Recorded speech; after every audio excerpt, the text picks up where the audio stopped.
The Shark Deck.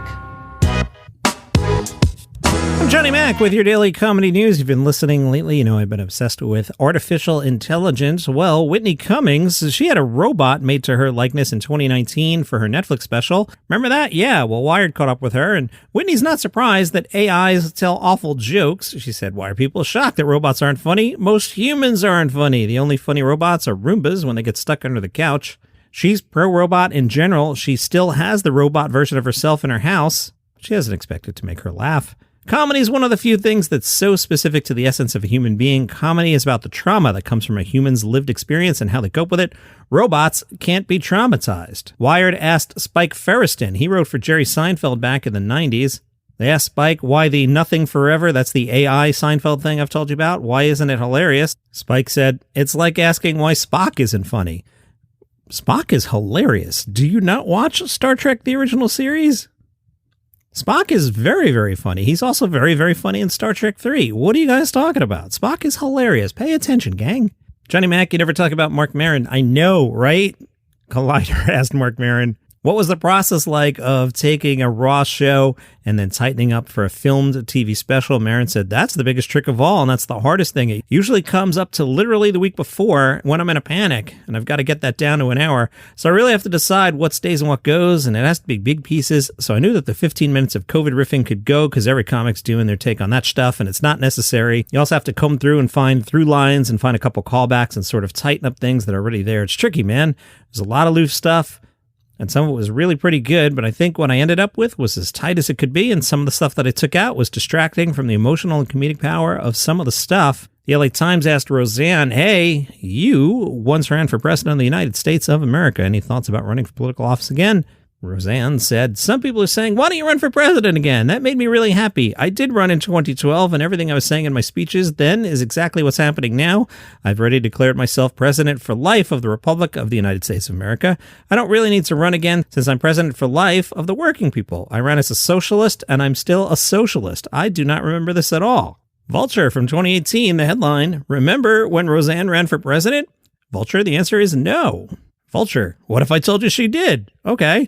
Barr staged a national campaign back in 2012, which was the focus of the 2015 documentary Roseanne for President. The doc follows Barr as she attempts to secure a place on the national ballot, first as the Green Party candidate, later as the ostensible face of the Peace and Freedom Party. She came in 6th place in the popular vote behind the Constitution Party. It's a very long article anyway. You'll find that on Vulture. The New Yorker caught up with Kate Berlant. How did she wind up in New York? My senior year of high school, the SNL oral history book came out, and I remember clutching it and crying to my English teacher, being like, I have to go to New York. The New Yorker was like, so the idea of SNL brought you to New York? Kate said, I never auditioned for SNL. That being said, I was asked to test once. I was obsessed with Chris Farley, but really I was more focused on the alternative comedy scene. In my senior year of high school, we could do an independent study, and I chose to do one on comedy. That's when I started writing stand-up for the first time. That's the last time I was sitting down and writing out stand-up. She says, I have footage of the first time. They were curious about it. She said, I came out in a wheelchair. Then I stood up. That's kind of the first joke. I'd be instantly canceled for it. And I was wearing a kimono. All the jokes are quite abstract. I told jokes about the Pope. It was bizarre. I was like, if the Pope sleeps on his side, does the word of God get in? It was really Borscht Belt and totally psycho. In my mind, it was half an hour, but there's no way it was. It was probably like 15 minutes.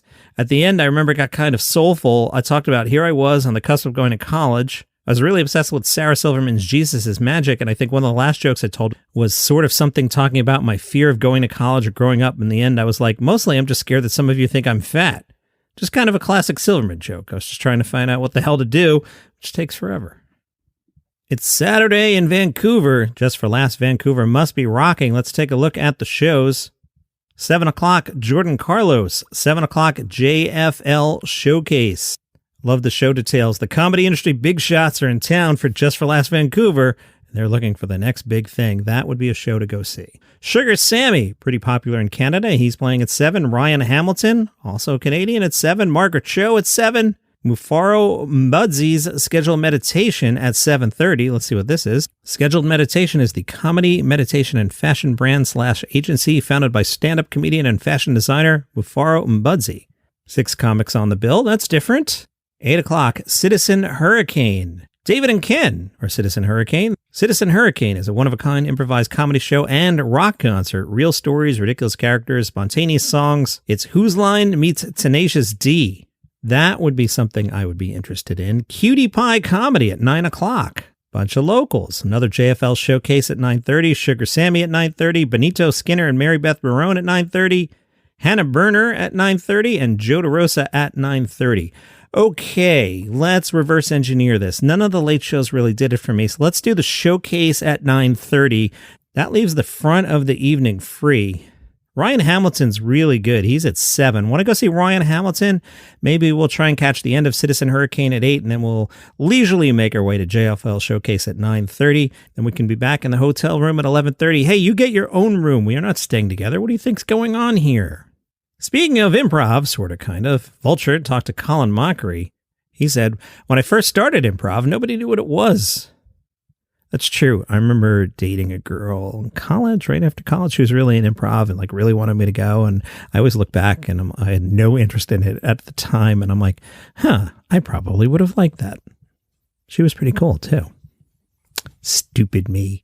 When I first started improv, nobody knew what it was. At the theater we were at, we were running into the McDonald's next door begging people to come see our show. They said, what's it about? And we said, we don't know. You have to yell at us and then we'll make something up. There are times I still think, how did they pitch the show to a network and have it get picked up? There's 4 guys you've never seen before, and we don't have a show until the end of the taping, and it's 22 episodes of that. I'll answer, Colin, because the UK did it, and you guys brought it to the States and swapped out hosts and put Drew Carey on it. You're on the British version. You know this. Anyway, I'm proud that I got improv in the public mindset. I know there are a lot of people who look down on Whose Line, which I understand. We never said it was the end-all, be-all of improv. I was always like, here, it's the gateway to all these different forms of comedy there are. But I got the word out, and it was a show that families could watch together. I watched the heck out of that back in the day. Whose Line, once it became popular, kids really seemed to be drawn to it, so there were improv clubs starting in college and high school. And then like any other kind of art form, people kind of played around with it to see what formats could be done. Everything from an improvised one-act play to improvised Dungeons and Dragons. I think the surface is still kind of being scratched. I always say the guys on Whose Line are pretty good, but there are fantastic improvisers all around the world who just haven't had a series showcase them, and they're constantly finding ways to play with the format and do different things. Well, Whose Line comes back? Listen to this. He says, the short answer is, if it comes back, it probably won't be with this cast. There is a complicated relationship with the show. The cast love each other, and the actual shooting is always fun. The downside is we've never received fair compensation for the success of the show. We provide the content, but don't get paid as quote-unquote writers. We've never received residuals for a show that's been shown around the world since its inception. Seeing announcements about the sale of the show overseas or to HBO Max can get irritating. I hope I don't sound bitter, but I learned long ago that this business is not fair, and being bitter about it gets you nowhere.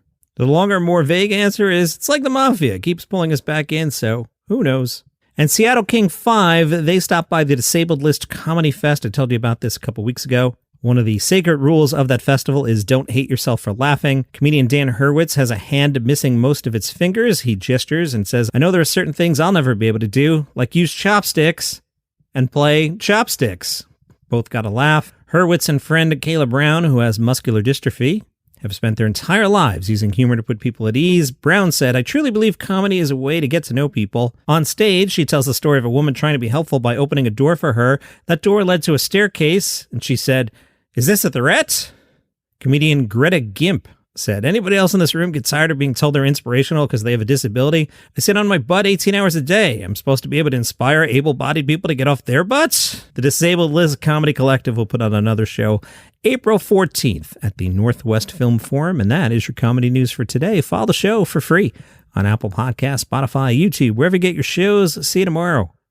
Hello, I am Mark Francis, host of PLUS Intrigue, the podcast that delves into the daily drama of the British royal family. These short daily episodes cover the latest news and scandals involving the likes of Prince Harry, Meghan Markle, Kate Middleton, King Charles, and the rest. From backroom sources to public controversies, we've got you covered. Whether you're a long-time fan or just curious about the royals, PLUS Intrigue is the perfect podcast for you. So join us as we explore the lives, legacies, and dramas of the British monarchy. Subscribe now and never miss an episode of PLUS Intrigue.